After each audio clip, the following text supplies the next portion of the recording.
Hello students, मैं परवेज अहमद स्वागत करता हूं आप सभी का टॉप ऑफिसर्स क्लासेस के यूट्यूब चैनल पर। आज की इस क्लास के माध्यम से हम फिजिक्स 11th क्लास की फिजिक्स का पहला चैप्टर यानी मात्रक और मापन के बारे में बात करने जा रहे हैं। यूनिट और डायमेंशन में हमें क्या देखने को मिलता है। आप एक बात याद रखें कि ये चैप्टर हमारे लिए फंडामेंटल फिजिक्स में आता है कि इसमें जो इस चैप्टर के अंदर हमें जो भी पढ़ाया जाएगा वो सब फंडामेंटल्स हैं, फंडामेंटल में आती है ये चीज़ें। फंडामेंटल बेसिक चीज़ जिसे फिजिक्स की नींव कहा जाता है, उस चीज़ को जानने से पहले आप एक बात जान लें कि साइंस शब्द जो है, जैसे आपने 11th क्लास में साइंस का चयन किया है, तो इस साइंस का क्या मीनिंग है। तो 10वीं 8वीं 9वीं 7वीं इनकी किताबों में इसकी डेफिनेशन अच्छे से देखने को मिलती है कि प्रकृति के सुव्यवस्थित और क्रमबद्ध जो ज्ञान होता है उसी को क्या कहते हैं, साइंस कहते हैं। लेकिन ये शब्द कहाँ से आया, ये ग्रीक भाषा के शब्द साइंटिया SCIENTIA है, इससे आया, जिसका मतलब होता है टू नो यानी जानना। क्या मतलब होता है, साइंस एक शब्द है जिसको प्रकृति में सुव्यवस्थित क्रमबद्ध ज्ञान को विज्ञान कहते हैं। लेकिन साइंस शब्द का उद्गम कहाँ से हुआ, तो ये साइंटिया ग्रीक शब्द के वर्ड साइंटिया से आया, जिसका मतलब है टू नो यानी जानना। जानना इसका मतलब होता है कि अब प्रकृति की चीज़ों को जानना, उन्हीं चीज़ों से हमें साइंस का बोध हुआ। अब साइंस में हमें क्या क्या पढ़ना होता है, मुख्य रूप से साइंस की दो स्ट्रीम है यहाँ पर, एक PCM और एक PCB। एक अलग स्ट्रीम एक और है ACB। मुख्य रूप से हम इन दो की बात करेंगे कि PCM में है आपके पास फिजिक्स, केमिस्ट्री और मैथ्स। इसी प्रकार PCB में आपके पास फिजिक्स, केमिस्ट्री और बायोलॉजी, और ACB में आपके पास एग्रीकल्चर, केमिस्ट्री और बायोलॉजी। ये चीज़ आपको पढ़ने को मिलती है। लेकिन एक बात याद रखें कि PCM और PCB में आपको दोनों में जो कॉमन चीज़ है वो है आपके पास फिजिक्स। ये चीज़ आपको दोनों में ही पढ़नी पड़ेगी।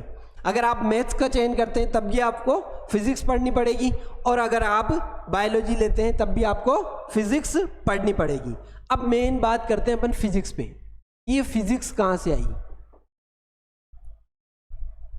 फिजिक्स ये भी एक ग्रीक वर्ड है, फ्यूसिस, जिसका मतलब होता है नेचर एंड नेचुरल थिंग्स। प्रकृति या प्राकृतिक वस्तुएं या प्राकृतिक वस्तुओं का ज्ञान ही हमें क्या बताता है कि भौतिकी। अगर अपन नाम से देखें इसको, तो नाम से भी हमें ये पता चल रहा है कि भौतिक जो सामान्य रूप से हमें देखने को मिल रहा है, हम आंखों से उसको देख सकते हैं या फील कर सकते हैं या छू सकते हैं, या हम बता सकते हैं कि इसमें क्या परिवर्तन हो रहा है या क्या परिवर्तन नहीं हो रहा, वही सब चीज़ें हमें भौतिकी के अंतर्गत पढ़ने को मिलती है।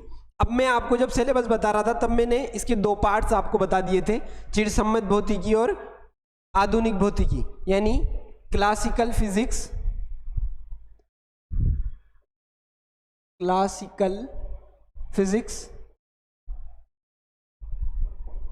जिसे चिरसम्मत भौतिकी के नाम से भी जाना जाता है।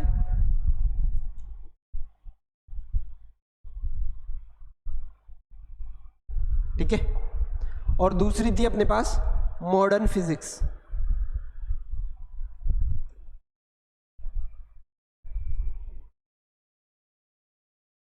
और मैंने आपको ये चीज़ भी बता दी थी कि 11th क्लास की जो NCERT की बुक है वो हमारे पास क्लासिकल फिजिक्स पर डिपेंड है, और जो 12th क्लास की फिजिक्स की बुक है वो मॉडर्न फिजिक्स पर आधारित है। आज जो हम यहाँ पर बात करने जा रहे हैं वो हमारे क्लास 11th के chapter number 1 unit and dimension के बारे में बात करने जा रहे हैं कि मात्रक और मापन में जो चीज़ है वो क्या है। अब एक बात याद रख लीजिए कि मात्रक या मापन क्या चीज़ है, कि नॉर्मली हम यूज में लेते हैं इन चीज़ों को, कि कोई भी चीज़ सामान खरीदने जा रहे हैं तो उसमें हम मात्रक यूज में लेते हैं, मापन यूज में लेते हैं कि कोई सामान लाए, जैसे सब्जी लेने चल गए कि कितनी सब्जी ली कि 2 किलो 3 किलो, तो उसमें हमने किस चीज़ का यूज में लिया, मात्रक और मापन का। तो ये कई चीज़ें जो हमारे दैनिक जीवन में भी काम में आती है और हमें देखने को मिलती है। तो इन सब चीज़ों को जो हम यहाँ पर देखते हैं उन्हें क्या कहते हैं हम, भौतिक राशियाँ। क्या कहते हैं इनको, इनको कहते हैं भौतिक राशियां।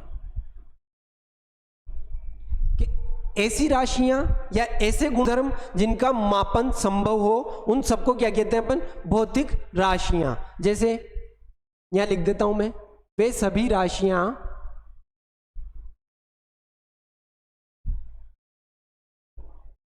जिनका मापन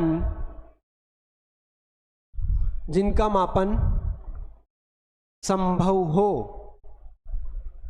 क्या कहलाती है, भौतिक राशियां कहलाती है। भौतिक शब्द से आप एक चीज ये भी समझ सकते हैं कि जैसे माँ का प्यार, दोस्त की दोस्ती आदि सभी चीजें भी देखने को मिलती है, लेकिन उन चीजों को हम माप नहीं सकते, तो वो सब चीजें भौतिक राशियों में नहीं आती। आप यहाँ इसको ऐसे समझ लीजिए कि एक छड़ है और एक ये दूसरी छड़ है। अगर मैं आपको कंपैरिजन करने के लिए बोलूं तो आप सीधा सीधा मोटा मोटा देख के इसमें क्या बता सकते हैं कि ये छड़ इतनी लंबी है L और ये छड़ इतनी लंबी है, यानी इनमें मेजर सा जो डिफरेंट दिख रहा है वो कौन सा दिख रहा है, लंबाई का। तो हमें जो लंबाई दिखी जिसके आधार पर हम इसमें मापन कर सकते हैं और परिवर्तन देख सकते हैं, इन सबको इसको हम क्या कहेंगे, यहाँ पर लंबाई जो हो गया अपने पास मापन हो गया एक, कि हमने इसका मापन किस में किया, लंबाई में किया। अब अगर इनको उठा के मैं सामने रखूं और उठा के इनका मापन करूं कि ये इतने ग्राम की है और ये इतने ग्राम की, तो उस बेसिस पे अगर मापन किया तो वो मापन हो गया हमारा द्रव्यमान के बेसिस पर मापन, है कि नहीं, कि द्रव्यमान और लंबाई के बेसिस पर हमने यहाँ पर मापन देख लिया कि ये मापन इसमें किस आधार पर है, कि उसके बेसिस पर हम उसमें परिवर्तन भी देख सकते हैं। अब फिजिकल क्वांटिटीज इनको इंग्लिश में बोलते हैं फिजिकल क्वांटिटीज। एक फिजिकल क्वांटिटीज से रिलेटेड बेसिक फॉर्मूला है, वो ये है NU। NU क्या, N से जो मतलब है यहाँ पर वो है उसकी वैल्यू और U है उसकी यूनिट, यानी उसका मात्रक। अब इसको ऐसे मान लेते हैं कि जैसे कोई छड़ है, अभी जो अपन ने छड़ ली उसकी लंबाई है 10 मीटर। कितनी है उसकी लंबाई, 10 मीटर।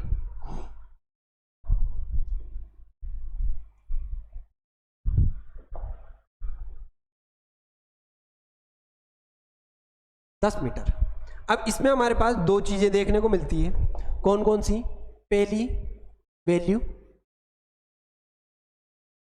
यानी उस छड़ का मान, कि उसका मान कितना है, और दूसरी उसका मात्रक, कि उसको किस में मापा हमने, मीटर में, तो इसकी ये हो गई यूनिट।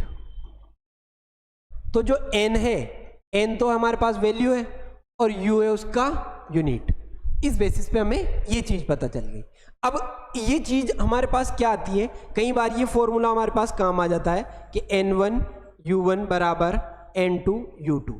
ये कब काम आएगा, जैसे फॉर एग्जांपल मैं ले लेता हूं कि एक किसी छड़ की लंबाई है हमारे पास 1 मीटर और या फिर 100 सेंटीमीटर।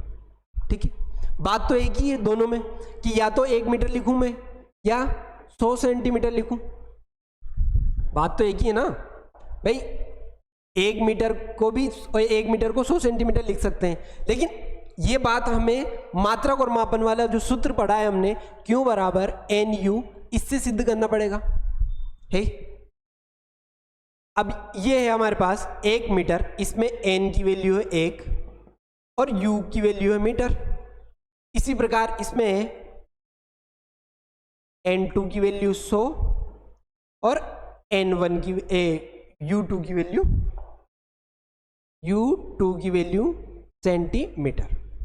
यहाँ से हमें ये बात पता चल रही है कि N1 U1 बराबर N2 U2 कब होगा? जब 1 मीटर बराबर 100 सेंटीमीटर हो। बात समझ में आई?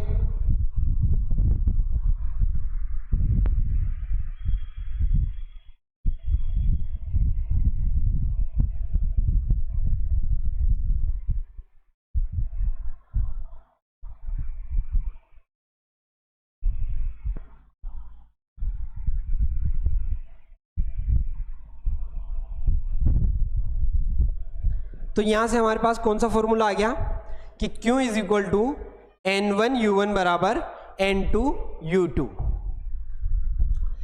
एक टॉपिक रिलेटेड क्वेश्चंस देख लेते हैं। यहां पर टॉपिक रिलेटेड क्वेश्चन ये है कि हालांकि ये बात हमें हमारे सिलेबस में आगे जाके हमें पता चलेगी, लेकिन एक बेसिक फॉर्मूला हम यहाँ पर देख सकते हैं कि ये बात हमने 10th में भी देखी हुई है, क्योंकि ये 1 न्यूटन में कितने डाइन होते हैं? डाइन होते हैं। बेसिक सा फॉर्मूला है कि बात किसकी चल रही है? बल की। तो न्यूटन जो फॉर्मूला है हमारे पास, इसको हम लिखते हैं किलोग्राम मीटर पर सेकंड स्क्वायर, ठीक है। और डाइन को लिखते हैं हम ग्राम सेंटीमीटर पर सेकंड स्क्वायर। अब अभी हमने जो फॉर्मूला पढ़ा Q बराबर N1 U1 बराबर N2 U2, इस फॉर्मूले के अनुसार अगर दोनों राशियां बल की है तो इनमें कोई ना कोई संबंध होना अनिवार्य है। तो देखते हैं, हम निकालते हैं कि यहाँ पर इसमें कौन सा संबंध देखने को मिलता है। तो ये किलोग्राम मीटर पर सेकंड स्क्वायर, इधर ग्राम सेंटीमीटर पर सेकंड स्क्वायर। अब इसमें देखा जाए तो सेकंड स्क्वायर से सेकंड स्क्वायर कट रहा है, बाकी और कुछ भी नहीं हो रहा। तो हम यहाँ पर एक बार इनको चेंज कर लेते हैं कि हमें पता है कि 1 किलोग्राम में 1000 ग्राम होते हैं। बचपन से पढ़ते आ रहे हैं हम ये बात कि 1 किलोग्राम में कितने ग्राम होते हैं? 1000 ग्राम होते हैं। उसी प्रकार 1 मीटर में कितने सेंटीमीटर होते हैं? तो 100 सेंटीमीटर हमारे पास होते हैं। अब इसी चीज़ को इसमें पुट करके देखना है हमें कि किलोग्राम की जगह अगर ग्राम लिखना चाहूँ मैं तो क्या लिखना पड़ेगा मुझे? 1000 ग्राम। 1000 ग्राम मल्टीप्लाई मीटर को 100 सेंटीमीटर अपॉन सेकंड स्क्वायर की जगह सेकंड स्क्वायर, ग्राम सेमी सेकंड स्क्वायर। अब यहाँ से ग्राम कट जाएगा, सेंटीमीटर से सेंटीमीटर, और सेकंड स्क्वायर से सेकंड स्क्वायर कट रहा है। तो यहाँ से ये वाली वैल्यू किसकी थी अपने पास? डाइन की। तो यहाँ से हमें पता चल रहा है क्या आ रहा है हमारे पास आंसर? 10 की पावर 5। क्या आ रहा है हमारे पास आंसर? 10 की पावर 5। अब ये देख लीजिए आप किसकी बात चल रही थी यहाँ पर? N1 U1 N2 U2। अब N1 की वैल्यू यहाँ पर हमने 1 रख दी, N2 की वैल्यू हमारे पास याद करनी है ही सही। N2 की वैल्यू कितनी है? अब इससे जब पूरा ही फॉर्मूला कट गया तो इधर क्या बचा था? केवल N2। तो N2 की वैल्यू हमारे पास 10 की पावर 5 आ गई, जो कि क्या हो जाएगी? 10 की पावर 5 डाइन। ये हमारे पास देखने को मिलेगा कि 1 न्यूटन में कितने डाइन होते हैं? 10 की पावर 5 डाइन होते हैं, ठीक है। अब नेक्स्ट है हमारे पास कि भौतिक राशियां कौन कौन सी होती है। तो मूलतः भौतिक राशियां 2 तरीके की होती हैं, एक तो मूल भौतिक राशि और एक होती है डेराइव्ड यानी व्युत्पन्न भौतिक राशि। इस चीज़ को आप ऐसे समझ लीजिए कि जैसे अपना शरीर है और वो किससे मिलकर बना होता है। तो ये बात हम बचपन से पढ़ते हुए आ रहे हैं कि हमारा शरीर कोशिकाओं से मिलकर बना होता है। कोशिकाएं हमारे शरीर की मूलभूत इकाई होती है। फॉर एग्जाम्पल आप ऐसे समझ लीजिए कि मान लो ये एक दीवार है, ये दीवार है। अब ये किससे मिलकर बनी है? ईंटों से, चूने से, पत्थर से, सबसे मिलकर बनी है ये।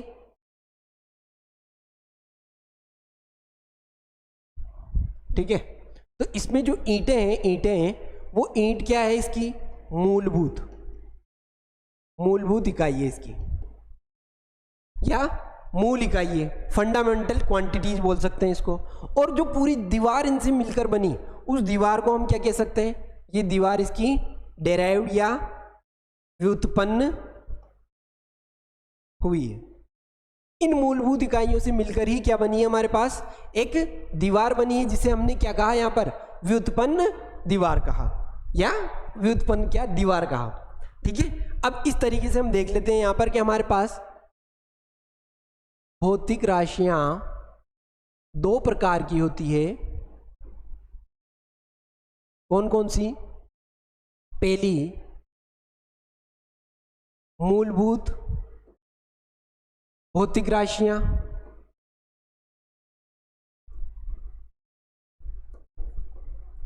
जिन्हें इंग्लिश में फंडामेंटल फिजिकल क्वांटिटीज के नाम से जाना जाता है।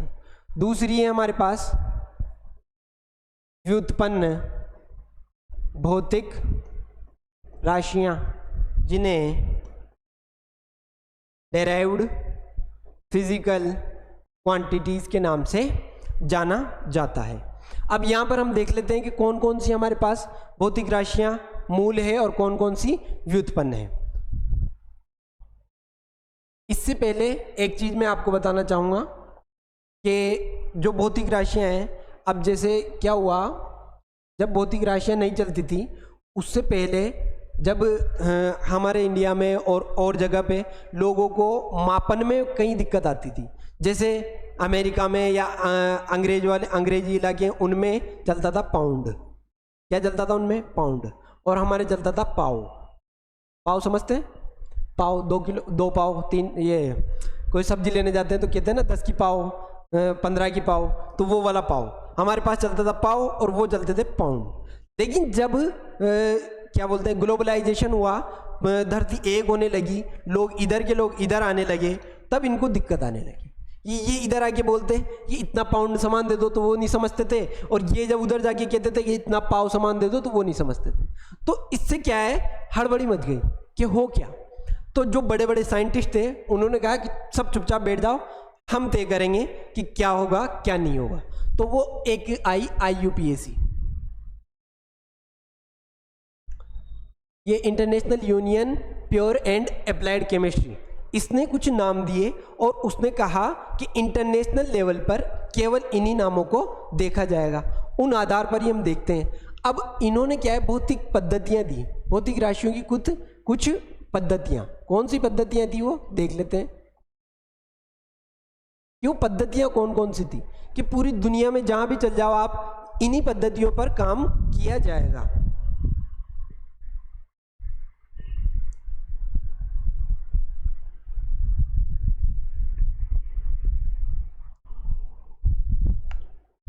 तो कौन कौन सी पद्धतियां हैं वो? पहली है हमारे पास MKS पद्धति। अब मोस्टली जितनी भी पद्धतियां, जितने भी पैटर्न आए ना हमारे पास, उनमें इस वाली राशि के साथ ज़्यादा छेड़छाड़ नहीं हुई, यानी सेकंड वाली राशि के साथ छेड़छाड़ नहीं हुई, बाकी सबके साथ हुई है। जैसे M से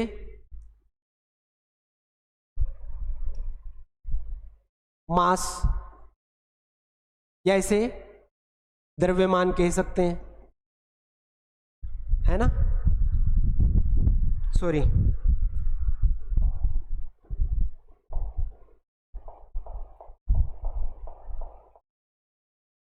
ये थोड़ा सा मिस्टेक हो गया। हाँ देखिए, M से यहां पर मीटर, जिसे हम लंबाई के लिए यूज में लेंगे, किस पद्धति में? MKS पद्धति में। फिर हमारे पास K, जिसे किलोग्राम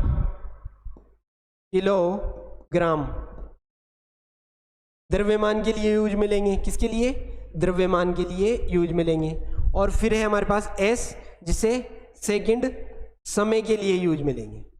MKS पद्धति में M का मतलब है मीटर, जिसे लंबाई के लिए यूज में लेंगे, और K का मतलब है किलोग्राम, जिसे द्रव्यमान के लिए यूज में लेंगे, और S का मतलब सेकंड, जिसे समय के लिए यूज में लिया जाता है। नेक्स्ट है हमारे पास यहाँ पर FPS पद्धति। FPS, इसमें F का मतलब फुट होगा, लंबाई को किसमें नापा जाएगा इसके अनुसार, फुट में। फिर उसके बाद P से पाउंड होगा, कि द्रव्यमान को किसमें नापा जाए, पाउंड में। और उसी प्रकार S से होगा सेकंड, कि समय को किसमें नापा जाए, सेकंड में नापा जाए। इस आधार पर FPS पद्धति देखने को मिली। फिर नेक्स्ट आई हमारे पास CGS पद्धति। इस पद्धति में हमने क्या देखा कि CGS पद्धति में हमने क्या देखा कि सेंटीमीटर में लंबाई को नापा जाएगा। सेंटीमीटर में C से सेंटीमीटर, यहाँ पर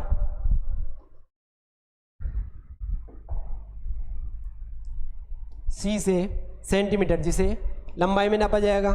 G से ग्राम, तो द्रव्यमान को किसमें नापा जाएगा,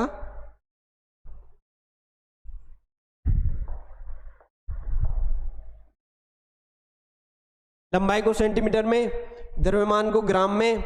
और फिर उसके बाद S से सेकंड जिसे समय में नापा जाएगा। ये तीन हमारे पास मुख्य रूप से पद्धतियां देखने को मिलती है। पहली पद्धति MKS जिसमें मीटर, किलोग्राम और सेकंड देखने को मिलता है। दूसरी पद्धति हमारे पास FPS फुट, पाउंड और सेकंड देखने को मिलता है। और तीसरी पद्धति हमारे पास CGS जिसमें हमें सेंटीमीटर, ग्राम और सेकंड देखने को मिलता है।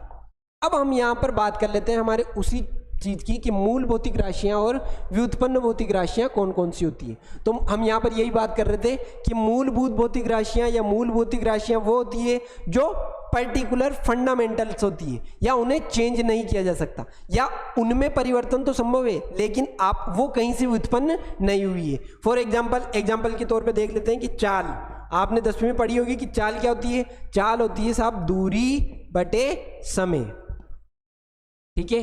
अब दूरी को किस में नापते हैं, लंबाई में। समय को किस में नापते हैं, सेकंड में। इन दो मूलभूत राशियों से मिलकर चाल बनी है हमारे पास। इन दो मूलभूत राशियों से मिलकर क्या बनी है हमारे पास, चाल। तो तब जाके हमारे पास ये फॉर्मूला डेराइव हुआ कब, जब ये दो फंडामेंटल्स फिजिकल क्वांटिटीज हमारे पास अवेलेबल थी, तब दूरी और समय की। इसी आधार पर हम यहां पर देख लेते हैं कि मूलभूत भौतिक राशियां कौन कौन सी होती है। पहला टॉपिक है हमारे पास मूलभूत या मूल भौतिक राशियां। भौतिक राशियां कौन कौन सी होती है, मुख्य रूप से ये 7 होती है हमारे पास। कितनी होती है, 7। पहली द्रव्यमान,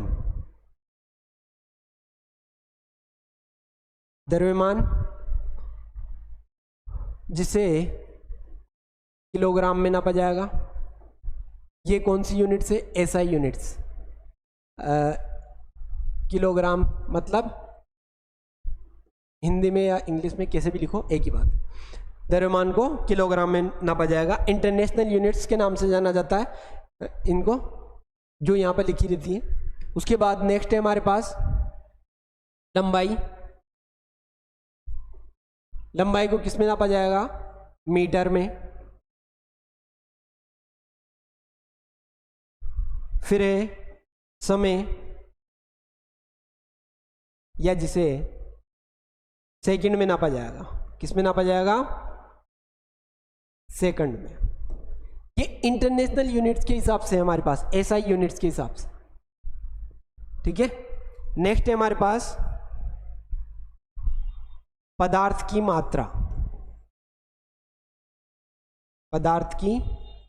मात्रा। इनको किस आधार पे नापा जाएगा, मोल के रूप में। पदार्थ की मात्रा को देखेंगे हम मोल के रूप में। नेक्स्ट है हमारे पास तापमान को देखेंगे हम केल्विन के रूप में।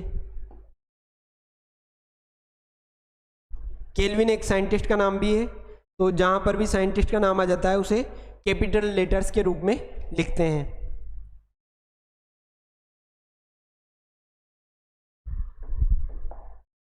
फिर है हमारे पास विद्युत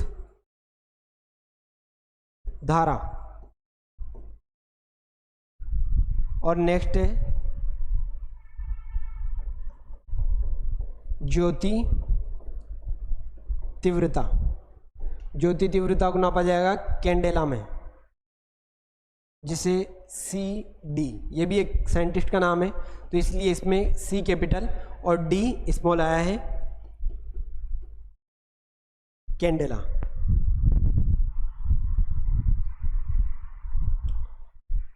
यहाँ तक कोई डाउट हो आपको तो आप कमेंट बॉक्स में कमेंट करके पूछ सकते हैं।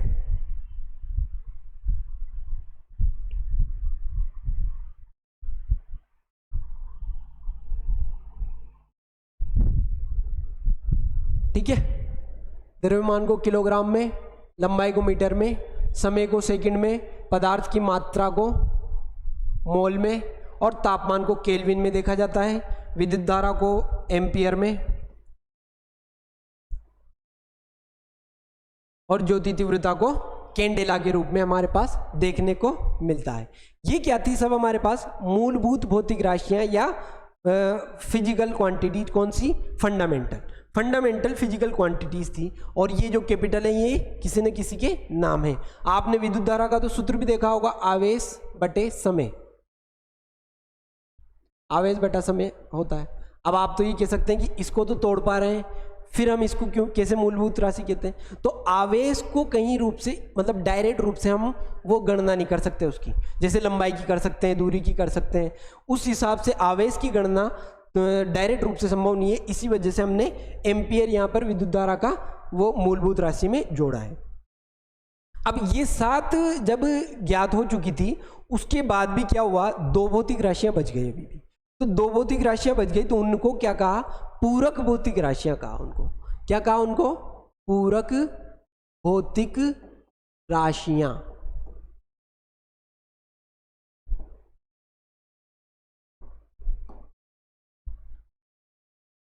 सप्लीमेंट्री फिजिकल क्वांटिटी, इसको ऐसे समझ लीजिए जैसे मान लो आप कोई एग्जाम दे रहे हो, अब आपकी एक जो मेन नोटबुक है वो फुलफिल हो गई, अब दूसरी नोटबुक ले रहे हो अब आप, तो उसके लिए क्या लेनी पड़ेगी आपको? सप्लीमेंट्री कॉपी लेनी पड़ेगी। कहते हो ना अब एग्जाम में कि सर एक सप्लीमेंट्री कॉपी दे दो, एक एक्स्ट्रा नोटबुक दे दो, तो वो एक्स्ट्रा नोटबुक क्या होती है? सप्लीमेंट्री। जैसे कई बच्चे होते हैं जो एग्जाम में फेल हो जाते हैं किसी पर्टिकुलर एक सब्जेक्ट में, तो उसका जो वो पर्टिकुलर एक पेपर लगता है तो उसको क्या कहते हैं हम? Supplementary paper. तो उसी तरह से यहाँ पर हमारे पास पूरक भौतिक राशियाँ देखने को मिलती है। वो कौन सी है? 2 है हमारे पास यहाँ पर। पूरक भौतिक राशियाँ कौन सी है? 2 है। कोण के आधार पर देखते हैं इनको, एक तो है समतल कोण और एक है हमारे पास ठोस कोण। पहला कौन सा है अपने पास? तलीय कोण या प्लेन कोण, प्लेन एंगल जिसे कहा जाता है। कौन सा है अपने पास? पहला प्लेन एंगल, जिसे तलीय कोण कहते हैं। क्या कहते हैं इसको? तलीय कोण। अब नॉर्मली बेसिस पे जैसे कोई सा भी कोण हो जो हमारे पास इस आकृति में देखने को मिलता है,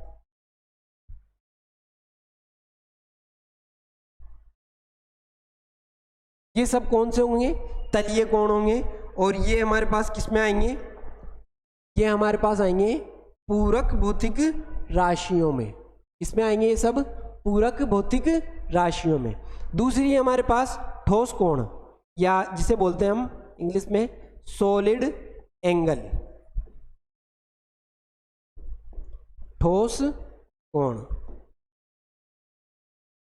ठोस कोण किसी आकृति 3D आकृति में जब कोई कोण बनता है तो उसको बोलते हैं हम यहाँ पर ठोस कोण।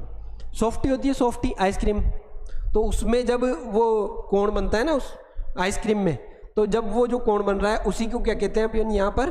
ठोस कोण या सॉलिड एंगल के नाम से जाना जाता है।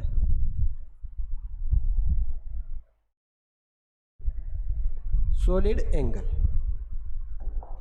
ठीक है।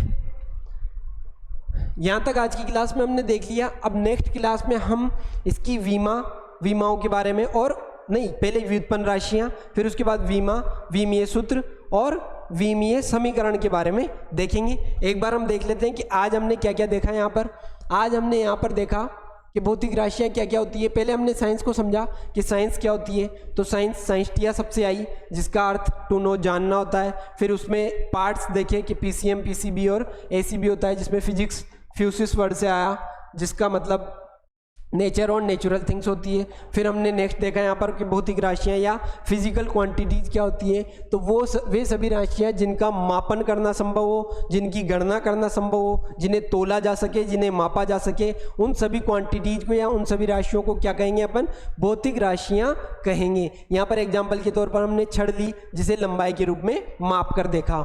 नेक्स्ट है हमारे पास, यहाँ पर हमने एक बेसिक फॉर्मूला देखा, किसका, ये फिजिकल क्वांटिटीज का, कि क्वांटिटीज का फॉर्मूला क्या होगा, NU। इसे किस आधार पर देखा जाएगा कि इसमें एक तो वैल्यू होगी और एक मात्रक होगा, और इसी बेसिस पे अगर इसको एक रूप से दूसरे रूप में चेंज करना होगा तो उसके लिए इस बेसिक फॉर्मूले का यूज किया जाएगा, Q बराबर N1U1 बराबर N2U2। इस आधार पर हमने यहाँ पर 1 मीटर बराबर 100 सेंटीमीटर को एग्जाम्पल लेकर देख लिया था। नेक्स्ट हमने यहाँ पर एक टॉपिक रिलेटेड क्वेश्चन लिया कि 1 न्यूटन में कितने डाइन होते हैं, और उस बेसिस पे हमने इसको सॉल्व करके यहाँ देख लिया कि 1 न्यूटन में 10 की पावर 5 डाइन होते हैं। नेक्स्ट हमने देखा कि भौतिक राशियाँ 2 प्रकार की है। मूलभूत भौतिक राशियों की पद्धतियाँ देखी हमने कि जब अलग अलग रीजन में देखा गया तो अलग अलग रीजन में हमारे पास ये दिक्कत आई कि कहाँ पर किस चीज़ को कितना बोलना है और क्या बोलना है। तो उस दिक्कत को ख़त्म करने के लिए साइंटिस्ट इस चीज़ के लिए कुछ पद्धतियाँ लेकर आए, जिसमें पहली थी MKS पद्धति, जिसमें M की वैल्यू थी मीटर, जो लंबाई के लिए यूज में ली गई। फिर था K, जिसे किलोग्राम, जो द्रव्यमान के लिए यूज में लिया गया। फिर था S, जिसे कहा गया सेकंड, जो समय के लिए यूज में लिया गया। नेक्स्ट थी हमारे पास FPS पद्धति, जिसे फुट, पाउंड और सेकंड पद्धति के नाम से जाना गया। और तीसरी थी हमारे पास CGS पद्धति या सेंटीमीटर, ग्राम और सेकंड पद्धति। नेक्स्ट हमने यहाँ पर देखा कि मूलभूत भौतिक राशियाँ 2 तरीके की होती है। एक मूलभूत भौतिक राशियाँ, जिन्हें फंडामेंटल फिजिकल क्वांटिटीज कहते हैं, और दीवार का और बॉडी का, अपनी बॉडी का मूल कोशिकाओं के रूप में मैंने एग्जाम्पल भी उसका दे दिया आपको। नेक्स्ट टाइम यहाँ पर व्युत्पन्न भौतिक राशियाँ, जिन्हें डेराइव्ड फिजिकल क्वांटिटीज कहते हैं, कि जो मूलभूत भौतिक राशियों से ही मिलकर बनी होती है, पर्टिकुलर उनका कोई फॉर्म नहीं होता। वो किनसे मिलकर बनी होती है, मूलभूत भौतिक राशियों से मिलकर बनी होती है। नेक्स्ट है हमारे पास यहाँ पर कि मूलभूत भौतिक राशियाँ कौन कौन सी है। तो मूलभूत भौतिक राशियाँ हमारे पास 7 है। 7 कौन कौन सी है, द्रव्यमान, जिसे किलोग्राम में नापा जाता है। फिर लंबाई, जिसमें मीटर में नापा जाता है। फिर है हमारे पास समय, जिसे सेकंड में नापा जाता है। और फिर है हमारे पास पदार्थ की मात्रा, जिसे मोल में नापा जाता है। फिर है तापमान, जिसे केल्विन के रूप में नापा जाता है। फिर है विद्युत धारा, जिसे एम्पियर के रूप में। और फिर प्रकाश की तीव्रता, जिसे ज्योति तीव्रता, जिसे कैंडेला के रूप में नापा जाता है। यहाँ तक बात होने के बाद हमें पता चला कि मूल भौतिक राशियाँ वहीं पर ख़त्म नहीं हुई। 2 भौतिक राशियाँ और थी, जिन्हें बाद में खोजा गया, या उनकी खोज बाद में हुई, या समय के साथ जब परिवर्तन होता गया और ज़रूरतें बढ़ती गई, तो उस आधार पर 7 के बाद 2 भौतिक राशियों का और उल्लेख किया गया। तो वो 2 भौतिक राशियाँ कौन सी थी, उन्हें पूरक भौतिक राशियाँ कहा गया। और वो थी, पहला था तलीय कोण। हाँ, इनका मात्रक बताना भूल गया मैं, इसका मात्रक था रेडियन।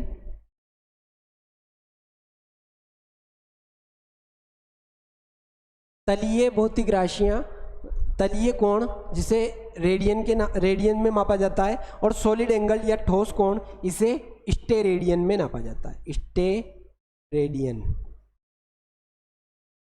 स्टेरेडियन में मापा जाएगा, रेडियन और स्टेरेडियन। तो 7 तो वो और 2 ये, तो टोटल मिला के हमारे पास 9 भौतिक राशियाँ मूल रूप से देखने को मिलती है। आगे आने वाली क्लास में हम व्युत्पन्न भौतिक राशियों के बारे में, विमीय सूत्र, विमीय सूत्र और विमीय सूत्र के बारे में बात करेंगे। और भी आगे इससे रिलेटेड इंटरेस्टिंग वीडियो लाएंगे, और इस चैप्टर को हम कंप्लीट करेंगे जल्दी। और यहाँ तक अगर आपको कोई डाउट है तो आप कमेंट में हमसे पूछ सकते हैं। Thank you very much. जय हिंद, जय भारत।